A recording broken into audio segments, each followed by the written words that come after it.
जय हिंद, जय जवाहर भाइयों और बहनों, सब में दिवाली थाई की वह। तो कल अपने न्यूज़ आई थी, भास्कर की न्यूज़ देखी थी आपने। परीक्षा जनवरी में ही या जनवरी में ही नहीं बदलेगी तिथि, कर्मचारी चयन बोर्ड ने शुरू की तैयारी, ऐसे करके आपके आई थी, ये न्यूज़ आई थी, सबने देख ली होगी मेरे हिसाब से। तो आप सब ने यह न्यूज़ अच्छे से देखी होगी मेरे हिसाब से, तो सब ने एनालिसिस कर लिया होगा। यूट्यूब पर जो भी पढ़ा रहा है सब ने न्यूज़ कवर करी थी मेरे हिसाब से। तृतीय श्रेणी की शिक्षक भर्ती विज्ञप्ति नवंबर में आएगी करके आपकी न्यूज़ आई थी। जो न्यूज़ है इसके हिसाब से तो L1 में शिक्षा विभाग के 5,000 समथिंग जो पद आ रखे हैं, और L2 के आपके जो कि संस्कृत शिक्षा विभाग के, किसके संस्कृत शिक्षा विभाग में L1 की ये पोस्ट है, इसमें विज्ञापित पद के बारे में दे रखा है। और जो L2 के आपके 2,000 के समथिंग संस्कृत विभाग शिक्षा विभाग के, ये टोटल विषयवार के अनुसार दे रखे हैं। तो आगे पोस्ट इंक्रीज होगी कि नहीं होगी, सब तभी कंफर्म होगा कि डीपीसी कोर्ट में अटकी पड़ी। आपके याद बता रखा है कि डीपीसी जो कोर्ट में अटकी पड़ी है, 5 साल से अटके प्रमोशन अटके हैं, पद खाली क्यों नहीं हो रहे।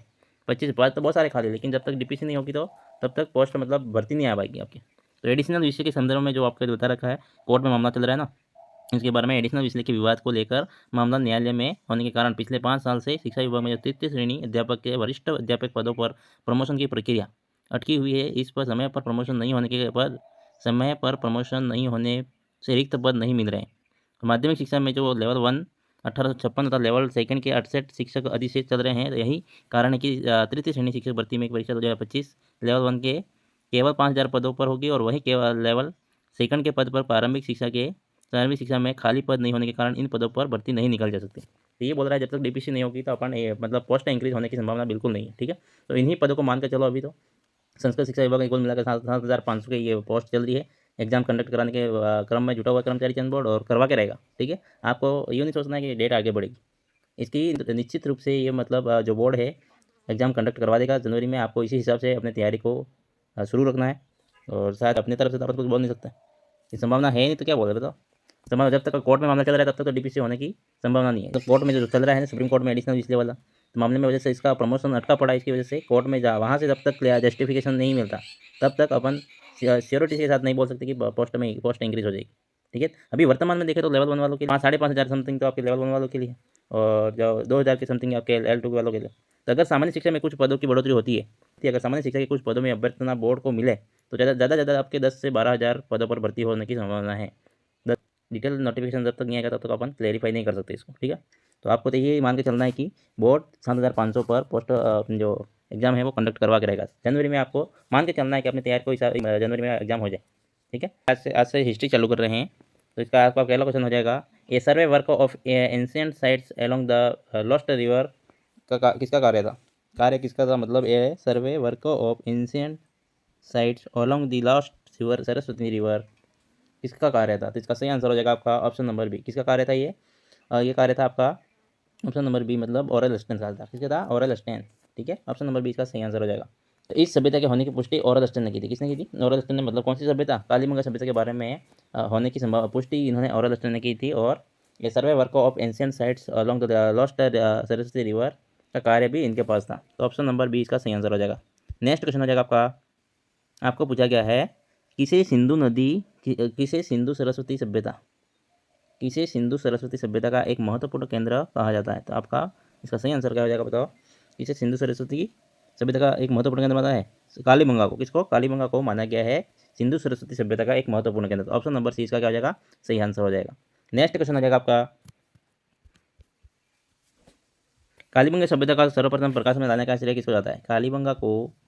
कालीबंगा जो सभ्यता है इसको सर्वप्रथम प्रकाश में लाने का श्रेय किसको जाता है। तो इसकी सर्वप्रथम खोज किसने की थी, इसके संबंध में प्रश्न पूछा गया आपको। बीवी लाल थे क्या, MD खर्रे थे क्या, BK थापर थे क्या, नहीं थे ये। ठीक है, ये तो पुनः उत्खनन में इन्होंने काम किया था। तो इसका सही आंसर खोज के सबसे पहले किसने की थी, अमलानंद घोष ने। किसने की थी, Amalanand Ghosh. Option number 19, option number D क्या जाएगा, ऑप्शन नंबर डी इसका सही आंसर हो जाएगा। कब की थी, 1952 में। ठीक है, और पुनः उत्खनन कब हुआ था, 1961 से 1969 में। इसके द्वारा क्या था, बीवी लाल और BK थापर के द्वारा इनके द्वारा किया गया था। ठीक है, 1961 से 1969 के बाद। नेक्स्ट क्वेश्चन हो जाएगा आपका, किसने कालीबंगा सिंधु घाटी सभ्यता का तृतीय राजधानी, सिंधु घाटी सभ्यता की तृतीय राजधानी किसने कहा था, ये पूछा गया आपको। तो इसका सही आंसर क्या हो जाएगा बताओ। GS हो जाएगा, नहीं। श्यामल दास, नहीं।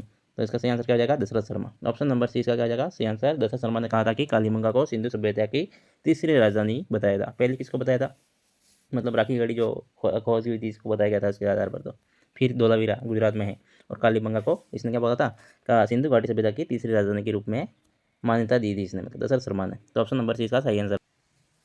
आपको पूछा गया है आहड़ की खुदाई के बाद एक 4000 साल पुरानी ताम्र पाषाण युगीन संस्कृति की खोज की गई थी, जिसे यहाँ पे संस्कृति है, जिसे नामक एक टीले के नीचे दबा दिया गया था। इसका सही आंसर क्या हो जाएगा बताओ।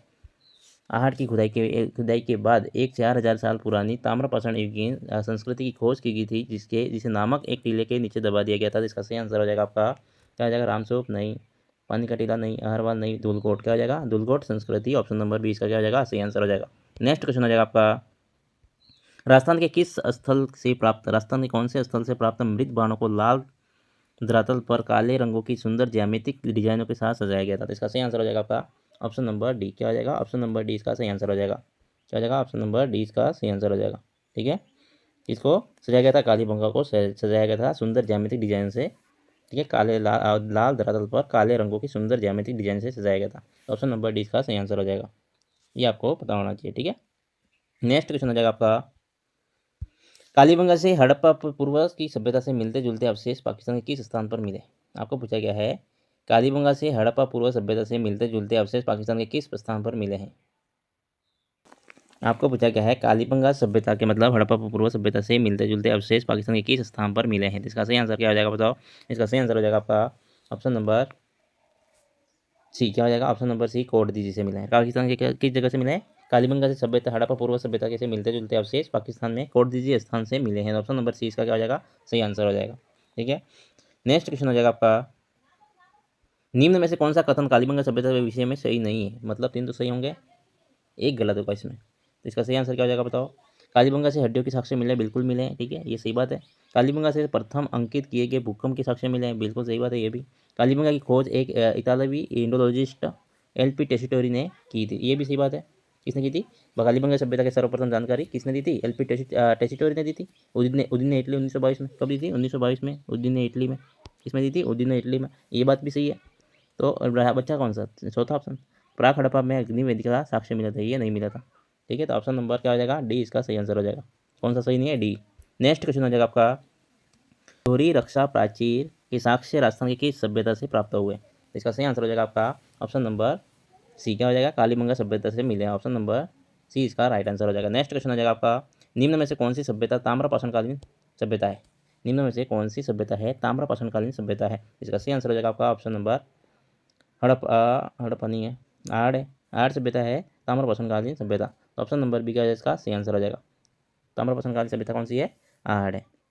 और कालीबंगा कौन सी है, कांस्ययुगीन। कौन सी है, कांस्ययुगीन सभ्यता है। कालीबंगा कैसी है, कांस्ययुगीन है। ठीक है, और लोहयुगीन कौन सी है आपके, बेराट सभ्यता। ठीक है, ये पता होना चाहिए।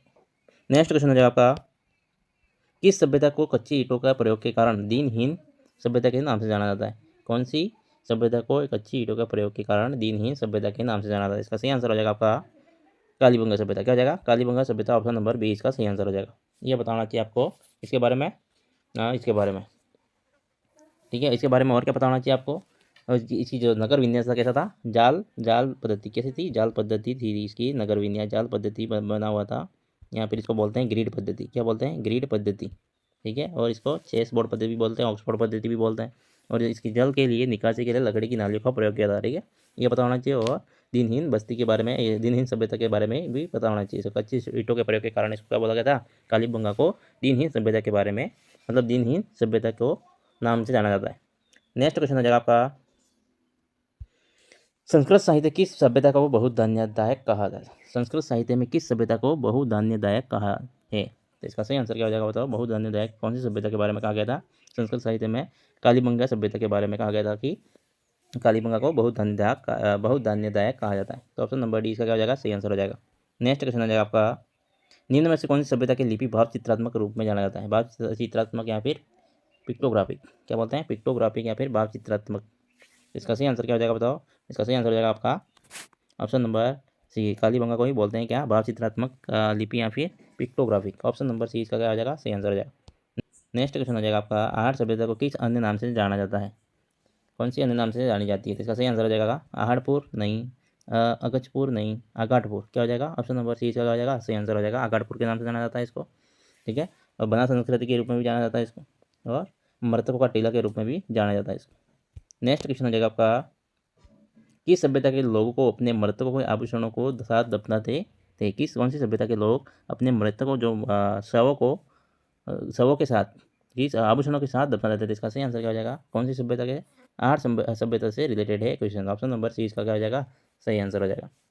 नेक्स्ट क्वेश्चन हो जाएगा आपका, आठ सभ्यता के लाल काले मृतबाण मिले इस निर्माण की शैली में हुआ था। आठ सभ्यता में लाल काले मृतबाण मिले किस के निर्माण की शैली, मतलब इस निर्माण की शैली किस निर्माण की शैली में हुआ था? आठ में लाल काले मृतबाण का जो निर्माण हुआ था वो कौन सी शैली में हुआ था? इसका सही आंसर हो जाएगा आपका उल्टी तपाई शैली। कौन सी हो जाएगी? उल्टी तपाई शैली। ऑप्शन नंबर है इसका क्या हो जाएगा? सही आंसर हो जाएगा। नेक्स्ट क्वेश्चन हो जाएगा आपका, सामूहिक भोज एवं संयुक्त परिवार का प्रमाण, ठीक है, प्रमाण कहाँ से मिले थे, मतलब साक्ष्य कहाँ से मिले थे? सामूहिक भोज संयुक्त परिवार का प्रमाण या फिर साक्ष्य कौन सी सभ्यता से मिले थे? आपको पूछा गया सभ्यता कौन सी थी? इसका सही आंसर हो जाएगा सामूहिक भोज के और संयुक्त परिवार के साक्ष्य आपके आहार सभ्यता से मिले थे, ठीक है। तो ऑप्शन नंबर क्या हो जाएगा? सही आंसर हो जाएगा। नेक्स्ट क्वेश्चन है, निम्न में से कौन सा कथन सही नहीं है? आपको पूछा गया है। तीन तो गलत होंगे, एक सही होगा कथन सही वाला पूछा है। तो गणेश्वर एक उत्खनन स्थल नहीं है। गणेश्वर सभ्यता क्या है? उत्खनन स्थल है, तो ये सही गलत हो जाएगा। बेराट एक शहरी संस्कृति का केंद्र है, नहीं। ग्रामीण संस्कृति बेराट। कालीबंगा लोहे की संस्कृति नहीं, अभी थोड़ी देर पहले बताया मैंने। काश्यप की ने, ये भी गलत हो जाएगा। तो बरहा कौन सा? आहड़वासी महत्वपूर्ण व्यवसाय कौन सा था? तांबे को गलाना, तांबे की जो बट्टियाँ प्राप्त हुई थी यहाँ से, और तांबे की वस्तु बनाना के बारे में साक्ष्य मिला था, ठीक है। तो ऑप्शन नंबर डी क्या हो जाएगा? इसका सही आंसर हो जाएगा। नेक्स्ट क्वेश्चन हो जाएगा आपका, निम्न में से कौन सा बना संस्कृति का स्थल नहीं? आपको पूछा गया बना संस्कृति का स्थल इनमें नहीं है, आपको पूछा गया। भागौर है क्या? भागौर तो पाषाणकालीन है, तो ये नहीं होगा। पचमता है, बिल्कुल है। पचमता कहाँ है? राजसमंद में। गिलोन भी है राजसमंद में, ओशियाना भी है। तो तीनों तो है ये बना संस्कृति के स्थल हैं, ठीक है, और भागौर नहीं है। कितने मिले थे बना संस्कृति के? 5 स्थल मिले थे। कितने? तो राजस्थान में बना संस्कृति के कितने स्थल मिले थे? 5 स्थल मिले थे। कौन कौन से? आहड़, उदयपुर, ठीक है, आहड़ उदयपुर, आहड़ उदयपुर, और कौन सा मिला था? आहड़ उदयपुर, गिलोन, गिलोन है राजसमंद, गिलोन राजसमंद मिला था, गिलोन राजसमंद में मिला था, ठीक है, और राजसमंद में मिला था। और कौन सा मिला था? पचमता, राजसमंद में, पचमता राजसमंद में, राजसमंद। और कौन सा मिला? बालाथल उदयपुर मिला था, और ओशियाना भीलवाड़ा मिला था। ओशियाना 5 मिला था, ओशियाना भीलवाड़ा मिला था, ठीक है, भीलवाड़ा। और कौन सा मिला था? बालाथल उदयपुर, बालाथल उदयपुर, बालाथल उदयपुर मिला था। 5 मिले थे। कितने मिले थे? टोटल 5 मिले थे। आहड़ उदयपुर, गिलोन राजसमंद, पचमता राजसमंद, और ओशियाना भीलवाड़ा, बालाथल उदयपुर। 5 बना संस्कृति के 5 स्थल मिले थे 8 रुपये तक बना संस्कृति के। नेक्स्ट क्वेश्चन हो जाएगा आपका, आहड़ सभ्यता के बारे में सही कथन का चयन करना है अपने को। आहड़ सभ्यता के बारे में कौन सा कथन सही कथन का चयन करना है? तो इसमें क्या हो जाएगा बताओ? आहड़ कृषि से परिचित थे, बड़े मृदबान मिले थे, और गोरे और कोठे खाया था, ठीक है। आहड़वासी जो थे कृषि से परिचित थे, और 2 बड़े मृदबान मिले थे, जो कि इन्हें क्या बोलते थे? गोरे और कोठे खाया था, ठीक है, गोरे या फिर कोठे खाया जाता था। ये बात तो सही है। आहड़ के तांबे की 6 मुद्राएं, 3 मोहरें मिली थी, ये बात भी सही है। पूछा क्या प्रश्न अपने को? आहड़ सभ्यता के बारे में सही कथन का चयन करें। 2 सही हो गए। धातु का कार्य आहड़वासियों की अर्थव्यवस्था एक साधन था, बिल्कुल सही था, भी सही हो जाएगा। यहाँ पे क्या था? धातु के कार्य आहड़वासी का अर्थव्यवस्था का एक साधन था, बिल्कुल था। धातु मतलब तांबे को गलाने की वो था उनका, भट्टियाँ थी, साक्ष्य मिल रहे, तो ये भी सही हो जाएगा। 3 सही हो गए। यहाँ से लाल काले रंग के मृतबाण मिले हैं, जिन पर सामान्यतः सफ़ेद रंग की ज्यामिति की आकृतियाँ वगैरह की। तो 4 बातें सही, 4 बातें मतलब सभी सत्य। क्या हो जाएगा? सभी सत्य।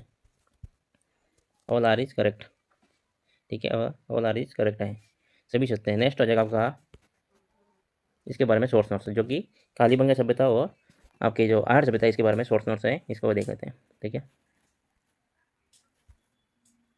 सोर्स नोट्स के बारे में दे रखा है, सोर्स नोट्स, ठीक है। आपको मतलब जो क्वेश्चन अच्छे लगे हैं तो आपको अपने चैनल को सब्सक्राइब करना है। आपके रीड के अकॉर्डिंग ही क्वेश्चन बनाए जा रहे हैं, ठीक है।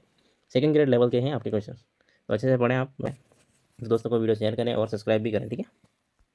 नेक्स्ट आपका हो जाएगा प्राचीन सभ्यता इतिहास की काल का वर्गीकरण। प्राचीन सभ्यता इतिहास के जो प्राचीन सभ्यता है, इनके इतिहास का काल का वर्गीकरण दे रखा है। काल का नाम क्या है? प्रागैतिहासिक काल। प्रागैतिहासिक काल जो कि पुरातात्विक अवशेष प्राप्त है, यहाँ से पुरातात्विक अवशेष प्राप्त है, लिखित प्रमाण भी है उपलब्ध, लिखित प्रमाण उपलब्ध नहीं है यहाँ पे, लिखित प्रमाण उपलब्ध नहीं है प्रागैतिहासिक काल में, और पुरातात्विक अवशेष प्राप्त हैं। उदाहरण कौन सा जाएगा? पाषाण काल की सभ्यता के प्रमाण मिले हैं, ठीक है। प्रागैतिहासिक काल में पाषाण काल की सभ्यता के अवशेष मिले, प्रमाण मिले, मतलब साक्ष्य। आद्य ऐतिहासिक काल में क्या हो जाएगा, ऐसे में पुरातात्विक अवशेष तो प्राप्त हुए, लिखित प्रमाण उपलब्ध है लेकिन पठनीय नहीं है, अपठनीय है। ठीक है, पढ़ने योग्य नहीं है, अपठनीय। उदाहरण है सिंधु सभ्यता और वैदिक सभ्यता। इसके उदाहरण कौन सा है, सिंधु सभ्यता और वैदिक सभ्यता के बारे में।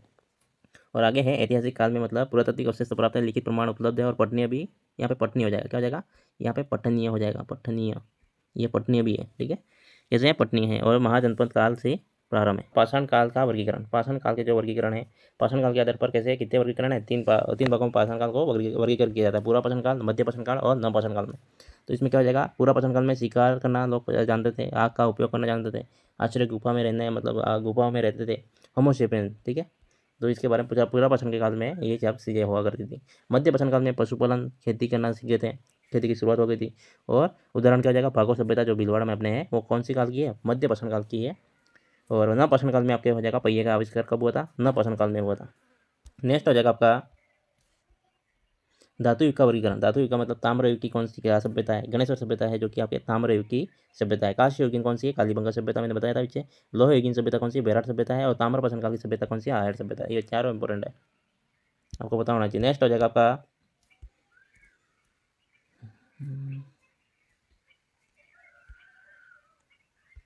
कालीबंगा सभ्यता, कालीबंगा सिविलाइजेशन के बारे में दे रखा है। स्थिति कहाँ है बताओ कालीबंगा की, राजस्थान में हनुमानगढ़ जिले में दक्षिण पश्चिम में स्थित है। यहाँ पर गंगा नदी के, प्राचीन सरस्वती नदी के बाएं किनारे पर बची हुई है। ठीक है, कालीबंगा सभ्यता। और कालीबंगा शब्द का अर्थ क्या है, काली चूड़िया, सिंधी भाषा में इसका काली चूड़ियों से लगाया जाता है। कालीबंगा शब्द का अर्थ क्या है, काली चूड़िया से सिंधी भाषा में लगाया जाता है ऐसा। कालीबंगा सभ्यता की सर्वप्रथम जानकारी एलपी टेस्टोरी की द्वारा उन्होंने इटली 1922 में द्वारा दी गई थी। ठीक है, इंपॉर्टेंट है। और इस सभ्यता के होने की पुष्टि सर्वप्रथम किसने की थी, ओरल अष्टन के द्वारा की थी। किसके द्वारा, ओरल अष्टन के द्वारा की थी। उनका कार्य क्या था, a survey of ancient sites along the lost Saraswati river. ठीक है, ये इंपॉर्टेंट है आपके लिए। नेक्स्ट हो जाएगा किसके द्वारा इनका कार्य ओरल अष्टन का कार्य था। ठीक है, ये नेक्स्ट हो जाएगा आपका खोज और उत्खनन। खोज और उत्खनन क्या है, 1952 में अमलानंद घोष के द्वारा। खोज और उत्खनन 1952 किसके द्वारा किया गया था, 1952 में अमलानंद घोष के द्वारा किया गया था। खोज और उत्खनन किसके द्वारा किया था, अमलानंद घोष 1952 के द्वारा किया गया था। और पुनः उत्खनन कब हुआ था, 1961 1969 के बीच में किया था। बीवी लाल ब्रिज लाल उनका पूरा नाम था, और बीके थापर बालकृष्ण थापर के द्वारा। ठीक है, पुनः उत्खनन किया था 1961 से 1969 के बीच में। और विशेषता क्या हो जाएगी, इसकी विशेषता हो जाएगी आपके कालीबंगा सभ्यता की विशेषता क्या हो जाएगी, सिंधु सभ्यता का प्रमुख स्थल है ये कौन सा, इंडस वैली सिविलाइजेशन का भाग है। कौन, कालीबंगा कौन सी है, सिंधु सभ्यता का प्रमुख स्थल है। और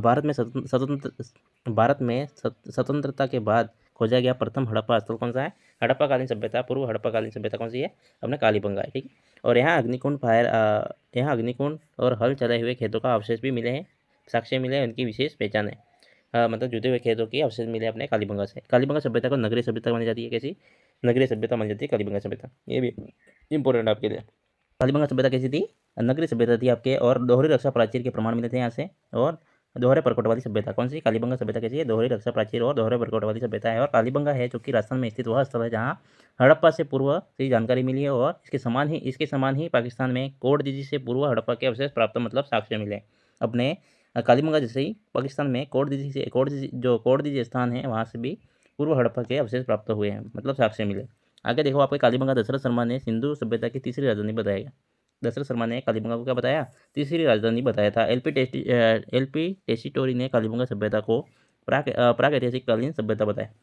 ये भी इंपॉर्टेंट है, और दोनों चीज़ें इंपॉर्टेंट है। ठीक है, और ये भी इंपॉर्टेंट है आपके लिए, ये भी इंपॉर्टेंट है। चार आपके जो पॉइंट है वो विशेषता से अच्छे क्वेश्चन बन सकते हैं यहाँ पर। ठीक है, और एलपी टेस्टिटोरी ने क्या कहा था, कालीबंगा सभ्यता को प्राग ऐतिहासिक कालीन सभ्यता, ये इंपॉर्टेंट है आपके लिए, सभ्यता बताया था। नेक्स्ट हो जाएगा आपका अन्य तथ्य के बारे में हो जाएगा आपका आगे। कालीबंगा का नामकरण किसी काली रंग की चूड़ियों से पड़ा है। ठीक है, कालीबंगा नाम कैसे पड़ा, काली रंग की चूड़ियों से पड़ा है। राजस्थान में सिंधु सभ्यता का सबसे बड़ा स्थल कौन सा है, कालीबंगा है। राजस्थान में सिंधु सभ्यता का सबसे बड़ा स्थल कौन सा है, कालीबंगा। अन्य प्रमुख स्थल कौन सा जाएगा, धोलावीरा गुजरात में स्थित है, और रोपड़ पंजाब में आपका 1950 में स्वतंत्रता के बाद भारत में सिंधु सभ्यता के कौन से स्थल को खोजा गया था, रोपड़ को, और इसके बाद कौन सा है, कालीबंगा। ठीक है, 1952 में कालीबंगा की खोज हुई थी, और रोपड़ की 1950 में। और आपने किक रिवीजन करना है तो कैसे कर सकते हैं, किक रिवीजन में आपके डायरेक्ट ऐसे वन लाइनर के रूप में मैंने ऐसे नोट्स बनाए हैं। कालीबंगा की खोज कब हुई थी, कालीबंगा के बारे में, ये सब किसके बारे में है, कालीबंगा के बारे में है सब। तो खोज कब हुई थी 1952 में, और पुनरुत्खनन कब हुआ था इसका? खोज हुई थी 1952 में, उत्खनन किसके द्वारा किया था? पुनरुत्खनन 1961-1969 के बीच में बीवी लाल और बीके थापर के द्वारा किया था। और खोजकर्ता कौन थे? अमलानंद घोष थे आपके 1952 में। और नदी कौन सी नदी के किनारे स्थित है कालीबंगा सभ्यता? घग्गर नदी सरस्वती नदी के किनारे। जिला कौन सा जाएगा? हनुमानगढ़ के दक्षिण पश्चिम में स्थित है यहाँ पर बताया था। सर्वप्रथम लकड़ी की नालियों का प्रमाण मिला है कहाँ से? कालीबंगा से। जल संरक्षण कुएं के अवशेष प्राप्त हुए यहाँ पे, बिल्कुल। अग्निकुंड के हल चले हुए खेत के अवशेष मिले। सर्वप्रथम भूकंप हुआ जुते हुए खेत के अवशेष कहाँ से प्राप्त हुए? कालीबंगा से प्राप्त हुए। ये वैसे वन लाइनर आप बना सकते हो, और फास्ट रिवीजन करना है तो आपके लिए ऐसे काम में आएगा। नेक्स्ट हो जाएगा आपका, स्वतंत्र भारत का प्रथम उत्खनित स्थल है कालीबंगा। कौन सा? कालीबंगा है वो क्या है? स्वतंत्र भारत का प्रथम उत्खनित स्थल कौन सा है आपका? पंजाब हो जाएगा। और राजस्थान का कौन सा हो जाएगा? कालीबंगा हो जाएगा। संस्कृत साहित्य में बहुधान्य कहा गया है किसको? कालीबंगा को। और लिपि कैसी? भाव चित्रात्मक और पिक्टोग्राफी। तीसरी राजधानी किसने कहा था? दशरथ शर्मा ने के अनुसार अपने कालीबंगा को तीसरी राजधानी बताया था सिंधु सभ्यता की। और कालक्रम क्या है इसका? C14 कार्बन 14 के अनुसार इसका 2350 ईसा पूर्व से 1750 ईसा पूर्व तक। और सामान्यतः समय दे रखा है आपका 2500 ईसा पूर्व से 1500 ईसा पूर्व तक। ठीक है, इसका कालक्रम बताया गया है कालीबंगा का। अब है आपके आर्य सभ्यता के बारे में। ठीक है, आर्य सभ्यता के बारे में, इसको आर्य सभ्यता के बारे में दे रखा आगे। आपके आर्य सभ्यता स्थान क्या है? उदयपुर, आर्य नदी के किनारे आघाटपुर के नाम से जाना जाता है इसका नाम। और लगभग 1900 ईसा पूर्व से 1200 ईसा पूर्व किसके अनुसार? गोपीनाथ शर्मा के अनुसार। संस्कृति कैसी? बना संस्कृति है। कैसी संस्कृति? कैसी बना संस्कृति? SD चाकिले ने इसका नाम दिया था। और प्राचीन नाम है इसका ताम्रवती नगरी। और स्थानीय नाम क्या है? धुलकोट सभ्यता के बारे में मर्तू का टीला भी नाम से जाना जाता है इसको। ठीक है, अन्य नाम में प्राचीन नाम, स्थानीय नाम, ये सब आपको बताना चाहिए, इंपॉर्टेंट है। खोज कब हुई थी? 1953 में। अक्षयकीर्ति व्यास के द्वारा की गई थी 1953 में। उत्खनन कब हुआ था? 3 वर्ष बाद 1956 में। ठीक है, रतन चक्र अग्रवाल के द्वारा। पुनः उत्खनन कब किया था? 1961-1962 में पुनः उत्खनन हुआ था, और SD साकिला के द्वारा किया गया था। नेक्स्ट हो जाएगा इसकी विशेषता क्या हो जाएगी? प्रमुख विशेषता में इसका हो जाएगा, मुख्य विशेषता के बारे में इसका हो जाएगा ग्रामीण सभ्यता है कैसी है? आर्य सभ्यता जो कि ग्रामीण सभ्यता है, विलेज बेस्ड सिविलाइजेशन। ठीक है, पितृसत्तात्मक समाज है, मतलब पिता का सब कुछ पिता का आदेश चलता है इसमें। ठीक है, मतलब पुरुष का आदेश चलता है यहाँ पे। पितृसत्तात्मक समाज है। ठीक है, कैसा है? पितृ। और अपने कालीबंगा का जो था वो कैसा था? मातृसत्तात्मक समाज था, मतलब समाज था। और यहाँ पे जो अपने आर्य सभ्यता है वो पितृसत्तात्मक समाज है।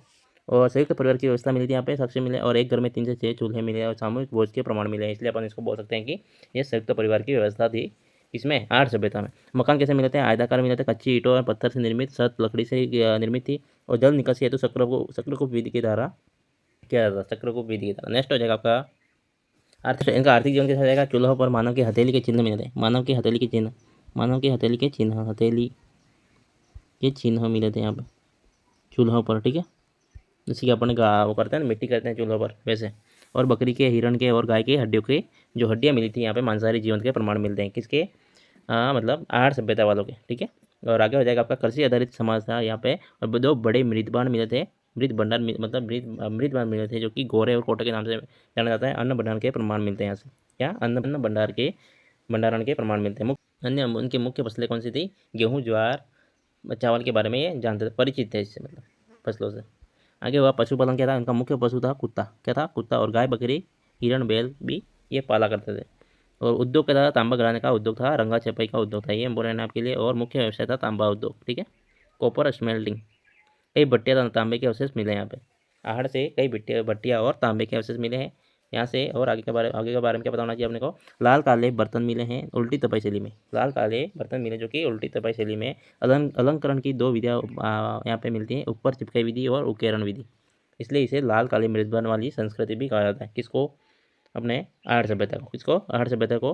और बना संस्कृति बोलते हैं इसको। अन्य नाम क्या है इसके? आघाटपुर सभ्यता ही बोलते हैं, मर्तकों का टीला, धूलकोट सभ्यता, ये सब नाम इसका। ताम्रवती नगरी, ये नाम से जाना जाता है इसको। आयताकार कपड़े, जहाँ का शव को उत्तर से दक्षिण दिशा में दफनाया करते हैं। मृतकों के साथ आभूषण और मिट्टी के खिलौने रखे गए थे। मृतक जो मरने वाला था, जो शव के साथ जो मरने वाले लोग थे, इनके साथ आभूषण और मिट्टी के खिलौने रखे गए थे। ठीक है, आभूषण प्रिय माने जाते थे आहड़वासी। नेक्स्ट हो जाएगा आपका आभूषण प्रिय समाज। यहाँ पे मतलब जो आहड़वासी थे, आभूषण प्रिय समाज था। मिट्टी के आभूषण पहनने की परंपरा थी यहाँ पे। और सर्वाधिक मिट्टी का आभूषण कौन पहनता था? आहड़वासी पहनते थे। और यहाँ से जो नोट में दे रखा आपके 3 मोहरें मिली थी, जिनमें से एक पर यूनानी देवता अपोलो का धनुष बाण सहित दर्शाया गया था। द्वितीय शताब्दी ईसा पूर्व की आपको ये मोहर मिली थी। और व्यापारिक संबंध किससे माना जाता है? ईरान से माना जाता है। व्यापारिक संबंध किससे माना जाता है? ईरान से। क्यों? इसका प्रमाण कैसे मिले? लेपिस लाजुली जो पत्थर है वो ईरान से संबंध रखता है। ठीक है, तो ये भी इंपॉर्टेंट है आपके लिए। और सभ्यता का अंतिम स्तर पर, सभ्यता का जो अंतिम स्तर 8वें स्तर से लोहे का अवशेष मिले थे। 8वें स्तर खुदाई का स्तर मिला था ना, पहले स्तर, दूसरा, तीसरा, 8 स्तर मिले थे। इसमें 8वें अंतिम स्तर पर लोहे के अवशेष मिले थे, कुल्हाड़ी मिली थी लोहे की। नेक्स्ट हो जाएगा आपका बना संस्कृति के प्रमुख स्थल। बना संस्कृति के प्रमुख स्थल आहड़ जो उदयपुर हो जाएगा, गीलन हो जाएगा परासमन, और ये हो जाएगा आपका बालाथल है। क्या है? बालाथल, बालाथल है ये, बालार नहीं है, बालाथल, बालाथल है जो कि उदयपुर में है। पचमता है जो कि राजसमंद में है, और ओशियाना जो कि भीलवाड़ा में स्थित है। ठीक है, ये बना संस्कृति के 5 स्थल हो जाएंगे। जो भी देख रहा है चैनल को सब्सक्राइब करें। आपका कंटेंट अच्छा दिया जा रहा है, आपके एग्जाम की दृष्टि से इंपॉर्टेंट है, वही आपके लिए क्वेश्चन बनाए जा रहे हैं। ठीक है, बिना आपको वीडियो अच्छा लगे है तो लाइक शेयर सब्सक्राइब करें, दोस्तों को भेजें, दोस्तों को शेयर करें, और अपने चैनल को सब्सक्राइब कराएं। ठीक है, मिलते हैं कल नेक्स्ट वीडियो में, तब तक के लिए बाय बाय, टेक केयर।